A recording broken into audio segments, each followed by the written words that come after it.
Hey, everybody, and welcome to the final episode of Riders Meeting for the season, at least the regular SMX playoff season and Supercross and Motocross.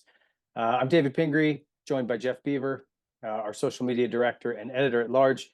And I want to thank a few of our sponsors here before we get started. Speedstrap. If you guys are in the market for tie downs, please check them out.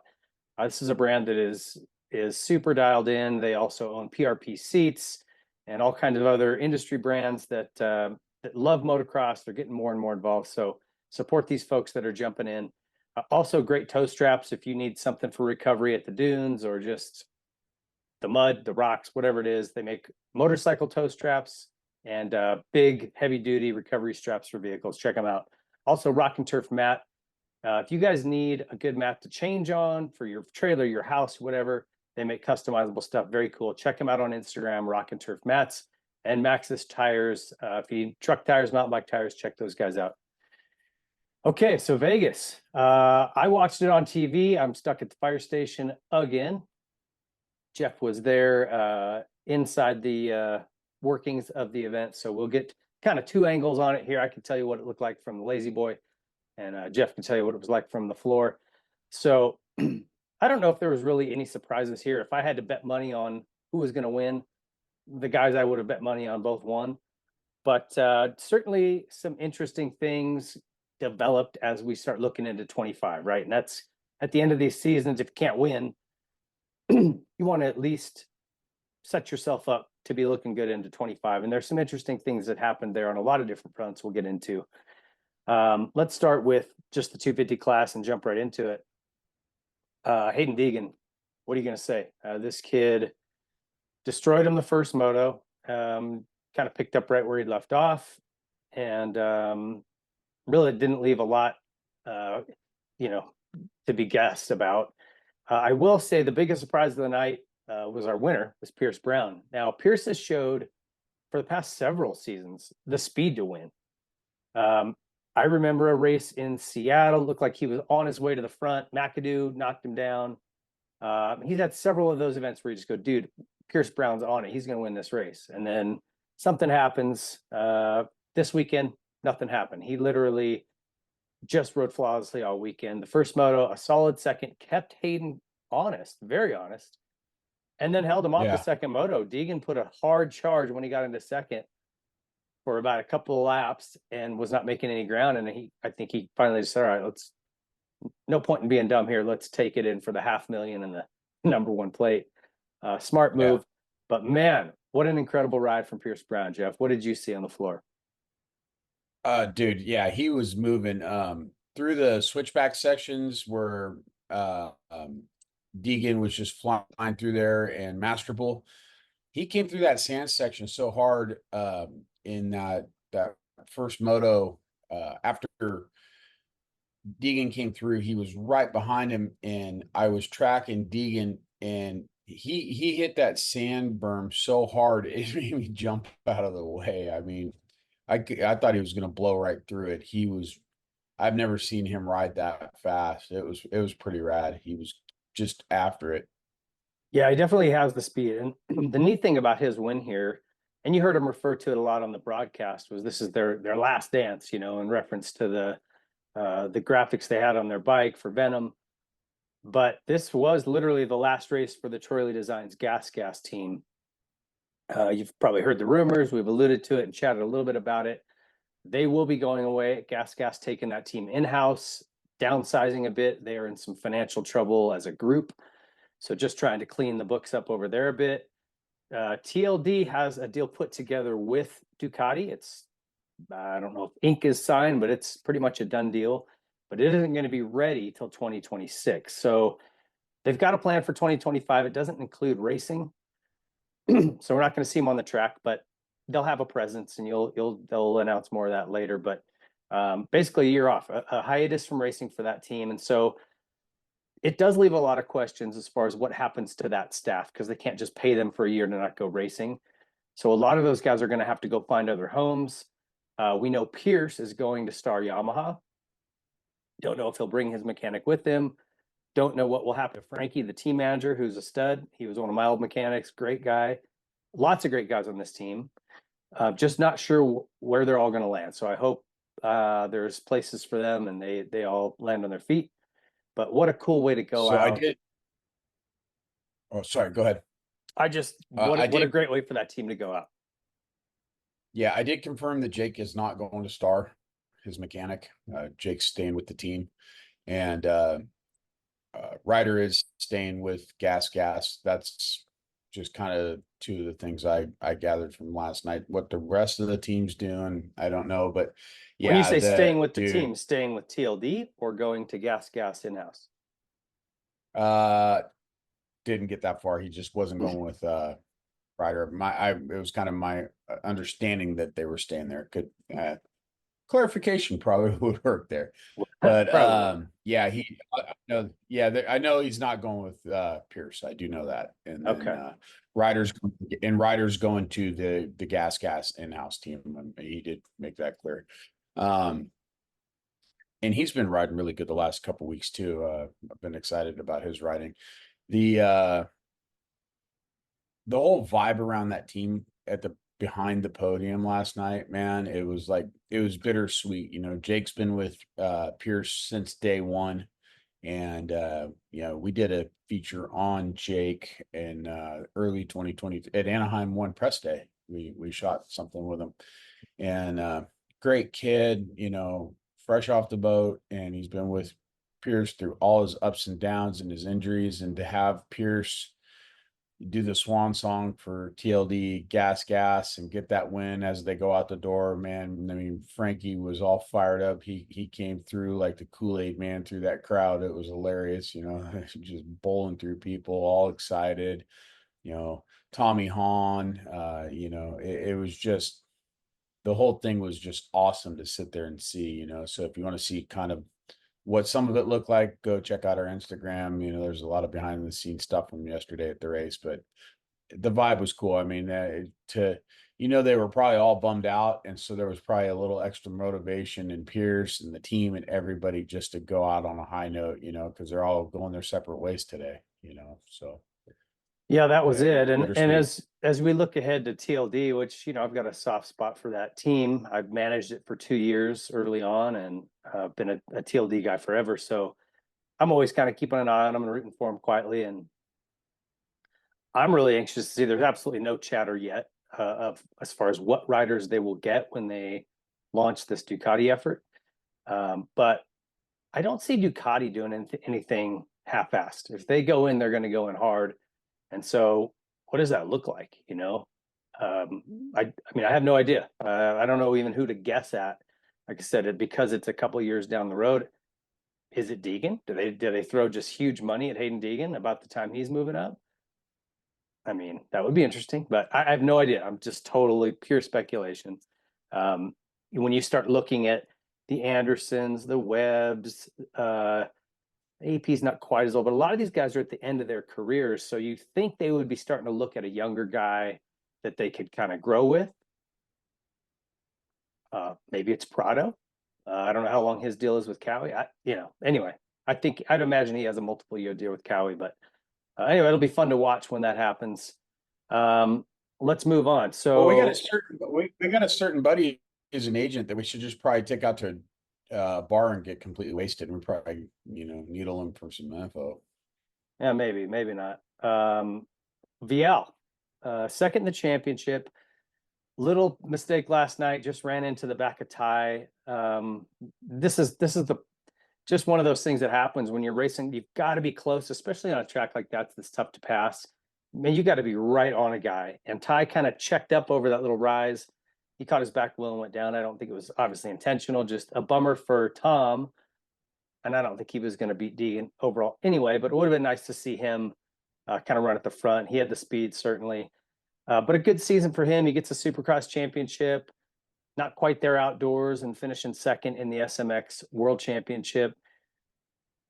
Do you think like has he met expectations for you? What would you say, Jeff? Like I kind of feel like he's exceeded my expectations in Supercross, but maybe not quite as good as I thought he would be outdoors. I thought 2 years ago he was going to be our outdoor champion, and I thought, oh, okay, well, he needed to learn the tracks. This year, it's on, and he just really wasn't able to hang with Hayden week in and week out. So I'm curious, like I wonder where he's thinking, and what do you think about him? I think he's wishing he could throw a broomstick through Hayden's front spokes. I think without Hayden there, he would have been the outdoor national champion. But it's kind of the same thing. I didn't think he'd be the Supercross champion, and I thought he would be the motocross champion. And so expectations versus reality. That's why they dropped the gate, right? And I think he's pretty well frustrated. He's got Marv in his corner, and Marv's been around the block with America, and he, I don't know. I don't know what he needs to do to get that next level. He's one of those riders. If he's pissed off, he really does well. At Ironman, he was on fire out there. I think he's one of those guys you kind of got to whisper in his ear and piss him off right before the motos, and you're going to get a completely different Tom Vialle. If it's mellow Tom Vialle who wants to, have a crepe, you're not going to get 900% out of him. If you tell him that the French suck and that he should go back home, well, he's going to go out there and rail you, dude. Just One of whispered in those his helmet on the line, "Hey Tom, crepes are just skinny pancakes." Piss him off. yeah, just talk shit. Yeah, that's what I tell his mechanic. I was like, just piss him off before he goes out there. He'll get over it when he wins. All right, so we already talked about Pierce. He was third overall in the championship. Joe Shimoda fourth. Quiet night for him last night. He wasn't ever really up in the mix, towards the front. And I feel like that's been Joe's whole season. It's just not been what I thought it would be for him. And I'm sure that there's some frustration on his side, some frustration at Honda. I know that they like him and support him, and they're behind him 100%. But when you go to factory Honda, and especially what those guys came off of, both Lawrence boys cleaning house on both coasts, the bike's capable. You bring in a guy who last summer was running at the front every weekend, and this year it just hasn't been there. He's had a few moments, but definitely a little bit of an off year for Joe Shimoda. And I really like Joe. I want to see him do well. 25 is going to be big for him. It's probably a contract year, and he's got to deliver. When you have a season like he's had this year, it definitely builds the pressure going into the following season. Like, okay, I didn't win anything last year. I was kind of just off the pace a bit. It's time to step up. Yeah, if he doesn't perform and business is business, Honda's going to say, "Hey, we love you. Have a nice day." Yeah, sayonara, I think is what they'll say. Jordan Smith was fourth or fifth rather. What do you say about Jordan Smith? Like sometimes I go, man, this guy he's so fast, he just can't put it together. It seems like there's times where he's super fast in qualifying, or he'll win heats, and you go, dude, he's gonna win. Like Jordan's finally gonna kind of break out and become the guy he's got the potential to be. But it's just sort of he does the same things. Good season for him, I would say, all around. He made every round. No big crashes or injuries, which is good for him. He needed that. But I don't think he put in the results he would need to find a 450 ride. So we'll see what happens to him next year. And then a guy I wanted to make note of is Levi Kitchen was sixth in the championship. A pretty off night last night. And as good as he was in Supercross, and as good as he started the Nationals, I feel like he just it almost seems like he just lost some fire. Like maybe he got a little burned out. Maybe he just was like, whatever. That's kind of his personality though, so it's hard to tell. He's very just chill. Yeah. Doesn't get real high or low, so it's hard to say. But he definitely had a few rounds that were like, what happened to Levi? It wasn't even close. Yeah, I don't know. The younger kids, I don't know how to relate to them. This newer generation of people, even the gnarly ones. Hayden's the only one who reminds me of somebody who came from our generation where, it was just you were gnarly or you were a pussy. It was one of the two. You never flip-flop and forth back and forth between the two. And not that these guys are pussies, but they're just kind of you almost get a sense of a kind of ho-hum, whatever, the younger kids sometimes, and I just don't get it. It's like if you're going to do something, do it 110%, and grind yourself into the dirt and see what happens. But No, you know, and they put in the effort, but I don't know. There's something about it that just doesn't. I just don't get it. I can't even begin to figure out what's going on in their head with a lot of these younger kids. I know. Well, go yell at the clouds and we'll figure it out later. Get off my Uh, lawn. yeah. Ty Masterful, I wanted to make a note here. Great ride for him last night, both motos. Ricky kept saying in the broadcast, oh, this is a really good result for him in a supercross setting. And I kept thinking, like, well, one, this is far from a supercross setting. The one supercross rhythm lane that they had, he kept messing up. It's where he got past every lap. Ty's got he's got some work to do in supercross if he wants to be competitive. You can see just in that rhythm lane, whether it's his timing or just his commitment to it, he kept botching it. He couldn't figure it out. And that technical little piece is that's what you need for supercross. Look at in the sandy S turns, he was fast as anybody. He's an outdoor specialist for sure. If he's going to figure supercross out, he better get to work, because even last night, to me, it was obvious that's his Achilles heel. And if he wants to maintain a factory ride, you got to be good in both. Yeah, one of the raddest shots I got of the whole weekend was him coming over that tunnel jump into the sand. I mean, he just greased the outsides all the way through there, and I was like, "Damn!" And then you watch him in the rhythm lane, and it's like, "Damn!" Yeah, So the opening there's lap of the second moto was crazy. Were you over on that side? I Yeah, don't I don't think I he just lifted. posted it. Did you? Yeah. Yeah, no, I just posted it. He was just on it. Yeah. He was just gone. All right, well, let's jump into our 450 class. A lot of drama, especially in that first moto. I thought, man, Eli's going to win this, and it's going to squirrel things out, like really make it interesting for the second moto. And I kept just watching Jet eat roost for that whole 20 minutes, thinking, like, how's he doing it? How's he just taking that? And right when you thought, oh, maybe he'll just lay up and take the second, he pushes to his back wheel, takes advantage of a little mistake, goes by, pulls away. I'm just like, every time I think I can't be more impressed with Jet, he impresses me more. It's just unreal to watch that guy ride. And Eli was on it. It was like beast mode Eli. And Jet hounded him and hounded him and hounded him into a mistake and got him. It was incredible. 1-2 When's the for last time Jet. somebody hounded? When was the last time somebody hounded Tomac into a mistake like that? Unless he's having like an off night, and Eli's had a couple of those where you just go, man, what happened to Eli today? Unless he's having a night like that, if he's on, it's not many people that do that. I don't know many people that have done that. It was just, like I said, another kind of eye-popping ride for Jed. And I think he really wanted to prove, he's a lot like all of these big champions that we have, like the multi-time champions, the very, very elite.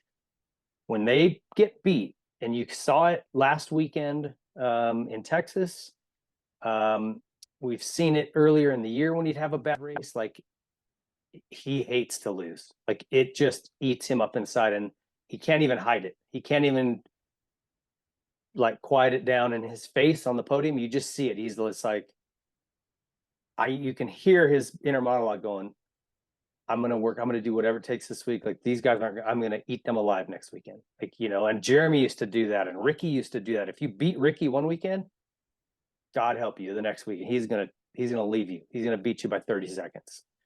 So Yeah. Jet has that. And what's good about that is anytime they get a little bit, as James would say, lackadaisy, and have a weekend where they get beat, they come back with a vengeance. And that's where Jet's at. And that is bad news for everybody. Just incredible to watch him ride. I can't say enough. And I'm not a meat rider, as the kids would call him. I'm just saying the facts. Like, the dude is unreal. Hunter, second overall in the championship, went 3-2 last night. I think, and I'll get your opinion on both the Lawrences here, that was maybe the best I've seen him ride. He kept Jet on it, especially that second moto. The gap didn't change, and you watch Jet, he was pushing. And I would say Hunter maybe even looked a little more smooth and in control, like he never really got too loose. Where Jet had a couple of moments in that one left-handed turn, he almost went down, and Hunter looked great, looked very in control, and was running the pace.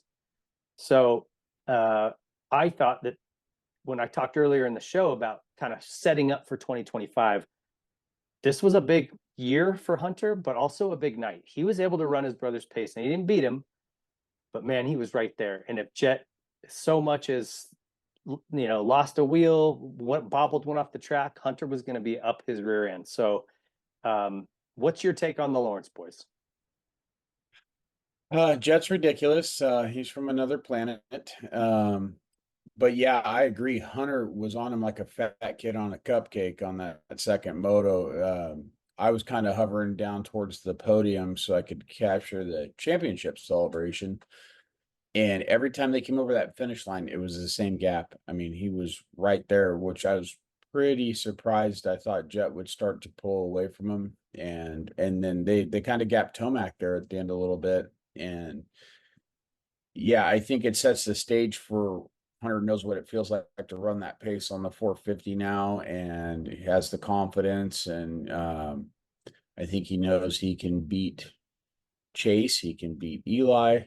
He just needs to now, and he has beat his brother, but he needs to do it consistently. So I think what it's going to end up is the two Lawrence boys are going to start having a knockdown, drag out in the 450s until Hayden joins the party, and then it's going to be 2-on-1, but Yeah. all 1-for-1 at the end of the day. It's gonna be gnarly.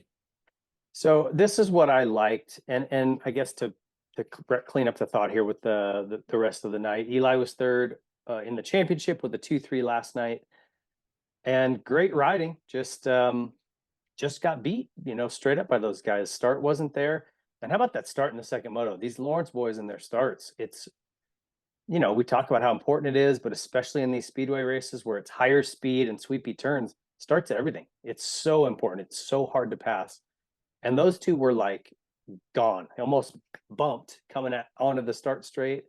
But they were like, by the time they got lined up and on the throttle, they were probably 15 feet in front of everybody. And it's just like, what are these two doing? I mean, it's just really And impressive. Eli had a great start in the first moto, and he came in, he did the right hand start. He didn't have the advantage of his back brake, and he still beat Jet. And it was like, well, where the hell was that start in the second moto? And I don't know if the track went away enough to where it didn't help him, but I was really hoping that he would get back out there and have a dogfight with him, because after that first moto behind the podium, man, he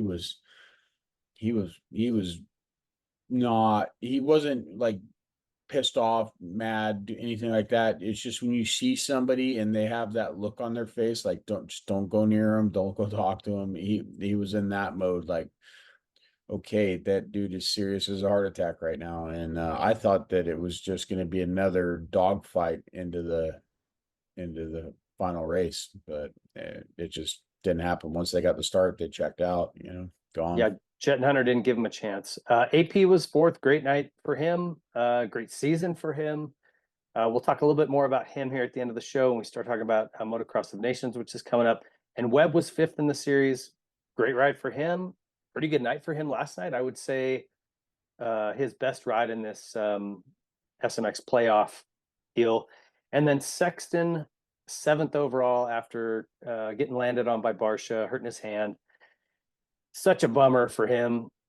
He can take solace in the fact that he is the national champion and showed last weekend he can run with the Lawrence boys. It's not going to be easy, but he has the pace. If they can get him comfortable on the bike, he is going to be a threat to win every weekend he lines up next year. So this is what I was kind of talking about, is it sets the stage really nice for going into 25. Obviously, both Lawrence boys, Hunter really showing as a rookie, he was able to find his brother's speed here at the end of the season and match it pretty closely, right? He's nipping on his heels.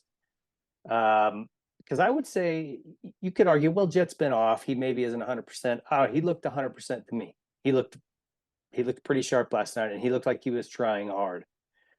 Eli, can he find a little more? Can he just find a little more? Whether that's in technique, whether that's I don't know. Pushing the limits a little bit. He said at the what was the round? I think the opening round, he played it a little bit safe, and that cost him. Opening Yeah. round of the playoffs. Does he push just ride that edge a little more? Is that what it takes for him? Like maybe. What will Webb do? Webb, with a good off season, maybe Webb comes in and he's a gamer. He always is, right? And then Sexton is there, so it does kind of build us a cool look ahead. We get Prado, who I don't know that he is a Supercross title contender, but he's going to be up there, especially outdoors. So a lot of cool stuff when we look ahead to 25, kind of building. I like that. Let's talk about Motocross of Nations because last night affected it. You've got AP with a hurt shoulder from round 2. Yeah, he still raced last night. He rode well. In fact, he was all over Tomac that second moto for a while, so maybe not bothering him too bad. I'm sure he'll do some more therapy this week with Doc G. He'll get it, or he's probably okay. You got Webb dropping out of the 250, which he'll do fine. Webb's a gamer, but it's not his. Deegan would be a better fit, right? If we're trying to send our 18, Deegan would be a better fit. And then now you've got Chase, who was going to be our team captain, who is now out with a broken hand. So they're talking about maybe sending Eli. He was going to let them know soon here if he's in or out. He's got to make that decision. Okay, so that's news to me because I've been traveling. I mean, I went straight from the race, took a 4-hour nap, been on a plane, and now I'm on the phone with you. So he is out of the Nations. He has a broken hand. Yeah. And so they've asked Eli. Eli's going to give them. I don't know what the timeline was, but it's brief. Probably in the next 48 hours, he's going to let them know I'm in or I'm out. If he's out, the U.S. will not race the Motocross of Nations this year. That's kind of what they've said. So really just unfortunate set of circumstances for us. And I know people will be pissed and, oh, these guys are pussies and blah, blah, blah. I tend to see it more from a rider's perspective. Because, yeah, it's great to go over and represent your country, but at the end of the day, what's your real responsibility? It's to make a living. If you have a family, it's to provide for your wife and children, and that would be my number one, period. So how do I do that? I don't get paid to go do the Motocross of Nations. Yes, it's an honor, it's all those things, but at the end of the day, I'm going to go work for free. So if you're a guy like Eli, he's got enough money in the bank, it doesn't matter. But he's looking and wants to come into 25 really prepped and ready, so it detracts from that. I would say Eli is probably looking good to do it because he did have the summer off. So maybe he goes, you know what? Another gate drop or two. I can represent the country, with AP and Webb. He goes, we got a chance. Let's go, I think he says yes. I think he says yes, just based on the results last night, how good he did and how he just came up a little short. To me, a guy like that, I don't think he's going to want to go into the off season with that sour taste in his mouth. I think he's going to want to go over and get in a fist fight with some Europeans over there in Matterley Basin and see where he stands and leave it all on the table and then go in the off season. But man, if he could come out of the Nations with a win for the USA, if we could squeak that out, or just to go face Jet and Hunter one more time, that's one more race he gets under his belt with those guys before 25. I think he says yes. I would probably say I don't think there's a good reason for him not to go. Like I said, if he had raced every round the whole year, I'm sure those guys are like, oh, really? Like another one? I got to fly to Europe and do this. But the UK is easy, right? You go into London, it's a short drive. Everyone speaks English. That's an easy international trip. It's not like you're going to Thailand or something. He's got a good outdoor setting he was happy with. I think the one thing that could deter him is guys don't want to go if they're on a team that can't win. So I think if he's looking at AP and going, well, how's his shoulder? Is he going to be 100% or is he not? And then he'll talk to the team, I'm sure, and go, how does Coop look on that 250? I mean, if he doesn't think his guys are up to the task, he might just go, yeah, I'm out. That's the only way I see him saying no. But interesting, thumbs up that if he does, fingers crossed. I'd love to see it. Why did Justin Cooper have to get hurt? He would have been so good on that 250, I think. I know. I agree. I know. Injuries. I talked to him last night. He said he was still. He's like, man, I'm sore as hell. He was just. I think he wanted to complete the season, but I said, dude, how you really feeling, man? He's, man, I'm sore. I'm hurting. Yeah, I So wonder if the SMX crew will take a look. They took out whoops, and they don't put whoops in this event to keep the guys safe. We hurt 3 top guys in the SMX playoffs, right? We hurt AP, we hurt Coop, and we hurt Chase. There might be more I'm missing. We lost Hampshire, if you want to add in 250 guys. We did some damage, and that's not great. So yeah, there's something that the guys are still in their learning curve, and Davey and those guys and the fellow guys are getting together and looking, going, all right, yeah, we don't want to do that. I think they're pretty self-aware from all the conversations I've had and the things I see. I think there'll definitely be some improvements coming into 2025 for SMX. Hopefully some night races, please. The start thing is an easy fix. Split them into 2, let them go 10 and 10 or however many guys it is. Don't rush all 22 guys into the first turn on a practice start. That's how AP got hurt. And the other thing that was getting good last night. The other thing that was getting guys hurt was, but the injury happened on a practice start during practice. It doesn't, it's idiotic. It doesn't need to happen. Say, hey, 10 guys line up, drop the gate. Okay, the next 10. Okay. It's a simple fix. The other injuries were rhythm lanes. You're asking guys to compromise their suspension. Okay, make it soft enough where you can go 4th gear pin through this rough sandy sweeper, but also you have these peaky rhythm lanes you got to jump. You can build big jumps. Just make the landings round, and they did it on some, but then they have these peaked up rhythm lanes where that guys got hurt. That's where Chase got hurt. That's where Hampshire got hurt. I don't know where Cooper crashed. Actually, I'd have to go back and look where he hurt himself. But I didn't see. There's solutions to these. We don't need big rhythm lanes. Make them round. You can make the jumps big, but round them out. So these guys have some forgiveness if they miss it. They haven't been racing Supercross for 4 or 5 months. Give them a little bit of cushion in their timing, and then that way they can come to the race with a little bit softer setting that works better for everything, right? So hopefully they're looking at that and making those adjustments for next year. This is still, only the second season of it. So, but it was just a bummer to lose 3 guys or 4 guys right at the end here. I wonder where Chase's head's going to be. I mean, in that press conference at Charlotte, he was very vocal that he really didn't dig the SMX rounds, that it was too much, and then he got hurt at the final SMX in LA. He got hurt at the final SMX in Vegas this year. Is he going to be the one to say, I'm not doing them?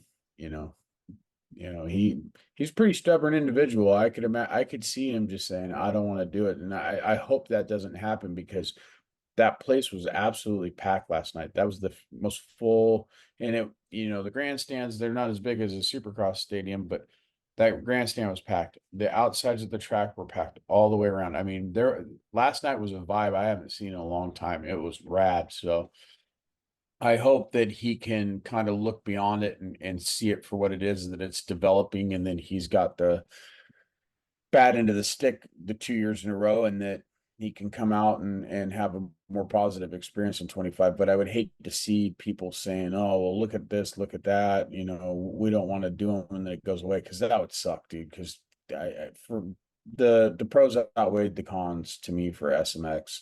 I really think it did. There's 2 things that will detriment this series. One is if they don't fix this, if the teams start to take more and more of this purse money, and I'd be really interested to go through and get a poll of what the riders actually kept.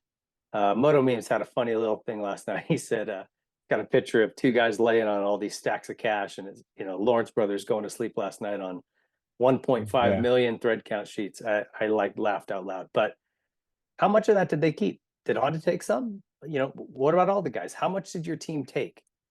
I hate that. I don't think that purse money should go to the teams at all. I don't like that formula, and I think we started down that road, and it's a slippery slope. The other side is the track. If you made like more of a motocrossy track just in a stadium environment. So it's tighter racing, but we don't need big peaky rhythm lanes. We just don't need it.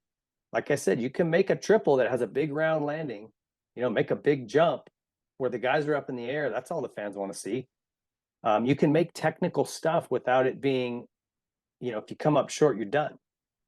There's a way to do it safely. And some of those obstacles, particularly the rhythm lanes, I think were a little too aggressive. Like, imagine if you built something like a mock-up of the step up at Paula. That jump is so sick to watch them just do turn-ups on, and everybody in that stadium would just, and every guy in the track's capable of throwing a turn-up on that whip up, or on that jump at Paula. The fans get the show they want, and it's super. Yeah, there's a way to do it. So we'll see what happens. Anything else you want to throw in that you saw that was interesting from the weekend? Uh, no, not really. I mean, it was just, you could tell everybody was grateful that it was over, from the riders to the team to the staff. And boy, they cut loose last night. Now, I will share that the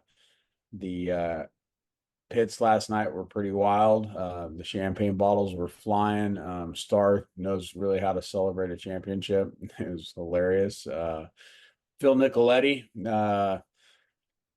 he, poor guy, his last race, his first moto, he landed on his tailbone. Didn't know if he was going to go out and finish it, but he told Mike, he goes, "Oh, bullshit, I'm going out there." And he went and he rode the second moto, and he finished his career, and he's done. But the club guys, they had a good little time. I come around the corner, and Jet Reynolds is on the number 36 450, just pinning that thing to the moon, and then he hops off. Cody Shock gets on it, and they're gang banging Phil's bike, and Phil's in the trailer, and finally everybody's just yelling, the crowd, the team, "Get your butt out here, Phil." So Phil's got to, he's the grumpy old man. I got to get my shoes on, and he gets his shoes on, goes out there, and he burns out for like 30 seconds. He's like, all right, grabs his Coors Light, and takes off. It's funny, dude. A cool way for Phil to go off. That was a cool little behind the scenes thing. If you want to check it out, you can see it on our Instagram. That was one of the really cool things. The bikes were a trick all weekend. All the AEO bikes looked really good. The club bikes look good. Pro Circuits graphics look good. Just kind of the vibe for the jerseys and all that stuff. It was like Vegas used to be. So that was one really cool takeaway, that everybody was super stoked. The riders and everybody was stoked to be going back to Vegas, but everybody was also really happy to be going home. And I think if you ask people about SMX in a couple months, maybe their opinions of it'll change when they have some time to look back on it, and little water going to the bridge. So there's a lot of people who are going to be on all the forums and our comments, and that are going to have a very strong opinion. But look at your opinion today, and then look at your opinion in a couple months, and you might see it in a different light. And or what if they said they're taking it away? Oh shit, man, that sucks. I really like that. So just cut everybody a little bit of slack where they learn it, right? And just Yeah. pray that we can tweak a few things for safety. Yeah, and the other thing that on top of the track and the purse money that they need to address, and they ought to ask the teams, and this won't happen, but this is what they should do, is reduce the number of races. The Nationals should go to 10, Supercross should go to 15. Like you can't, they sold it like, oh, it's only one more race, but no, it's not. It's more races. Like the guys have been saying for a long time, it's too many. You're stretching, but you're making it hard on the riders physically and mentally, the teams financially, and but you're asking management to make less money. And Well, what if they did? That. I always kind of wondered, this would be an ask for the rider, but at the end of the day, it would be maybe easier, is like arena cross, how they're going to do a Friday, Saturday race, and then they're going to take a couple weeks off, then do a Friday, Saturday race.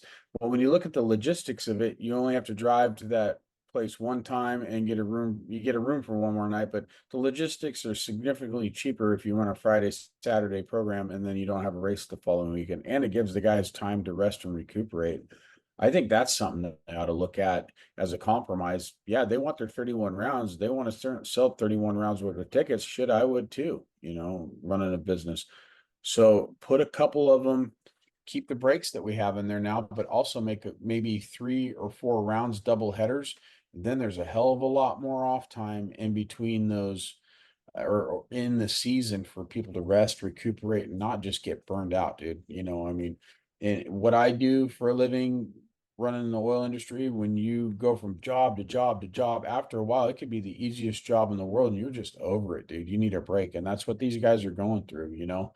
But if I can go work 7/12s for 2 months straight, and if I get 3 weeks off where I don't do anything and I rest up, I can go right back to it and I'm not burned out. But if I leave one and I get a day or two off and I go to another one like that, I just want to quit and go, sell oranges by the freeway. And that's a lot of what you're seeing out of everybody involved is they're just burned out. And so I think one good solution would be to stack up a couple double headers. Yes, it would be a little harder on the racers. Maybe run the Friday race earlier in the day and then run it a normal Saturday night program so they get a little longer rest. I mean, I know they used to do it at Detroit, right? Right Pontiac, when yeah. Pontiac, yeah, so and those guys pulled it off. So if they did that a couple times a year, if you look at the risk versus reward, I think double stacking a couple races in the future is probably a good idea. Yeah, it definitely would hurt ticket sales, but you save the cost of traveling and moving it around. So maybe it's a But if you wash. kept You'd if have you to kept do it the in same venues that have a big crowd base. Anaheim, you could probably pull it off. Dallas, you could probably pull it off. And then maybe somewhere up north, Michigan area. I don't know if it's Detroit, but maybe Minneapolis. I mean, they always turn up for that place. So, yeah, uh, I mean, if you had the same amount of races, if you had 31 races, you had 31 ticketed nights, you should you probably get a lot of people, the ones that are a little less attendance, you might get a little more out of it because it's a double header night, get people go back to back. I know, before I was doing what I'm doing now with you, I would have went paid to go back to back Supercross nights. Yeah, that would have been rad. The hardcore guys are going to be hell yeah, and do some of the camping. There's so many things that they can kind of take from this SMX thing. If they could include some camping in there and stuff like that, they could get their revenue out of it and also give these guys a little bit of breathing room. oh, well, we'll see what they come up with. Another season in the books. Like I said, it was one thing I do really like about the SMX playoff format is the points, the single, double, triple points, because it does set itself up to have just what we had. It's a winner take all final, and it's going to be that way. I think most of the time, just based on those triple points, unless a guy is absolutely crushing. Even look at Deegan winning 5 out of 6 motos. He still had to get fifth in that last moto, or Vialle would have won. If Vialle won. So it's never a gimme, and it's going to keep it tight till that last checkered flag falls. And I do like that. Didn't Jet and Hunter tie in SMX points? Yep. Yeah, it was dead even. It was just who finished in front of the other.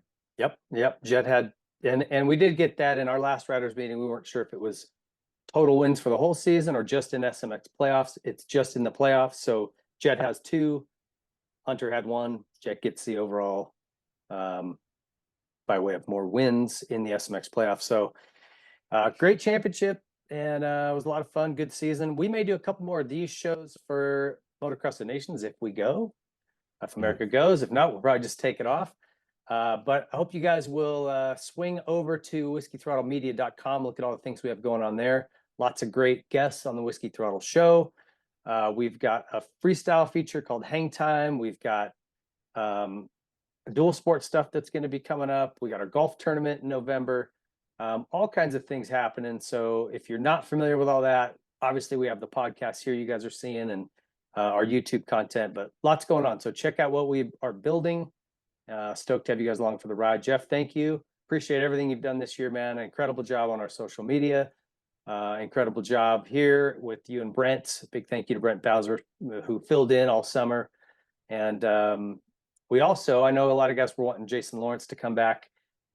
He is coming to California. We're going to be doing some different things with him when he shows up. So stick around for that. That should be a lot of fun too. Check back. I don't know exactly the timeline of it, but here before 25 happens. So thank you guys so much for all the support this season. See you next year. See you guys. If you like this video, please be sure to leave a like, subscribe to the channel, hit the notification bell so you don't miss any of our future videos, comment what you thought, and share it with your friends.